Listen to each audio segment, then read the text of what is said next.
আসসালামু আলাইকুম। পুরো এক প্লেট ভাত খেয়ে ফেলতে পারবেন এই যে এই পাঙ্গাস ভুনা দিয়ে। তো শুরুতেই মাছটাকে সুন্দর মতো ধুয়ে নিয়ে মাছের যে কালো অংশটা এটা সুন্দর মতো উঠিয়ে ফেলতে হবে।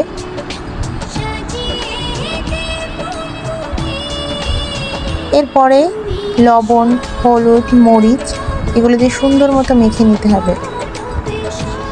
মেখে নিয়ে চুলায় দিয়ে মাছটাকে খুব সুন্দর মতো ভাজতে হবে।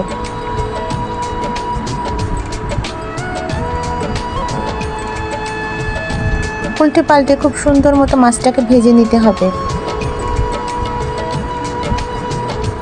এরপর যখন ভাজা ভাজা হয়ে যাবে মাছটাকে উঠিয়ে নিতে হবে।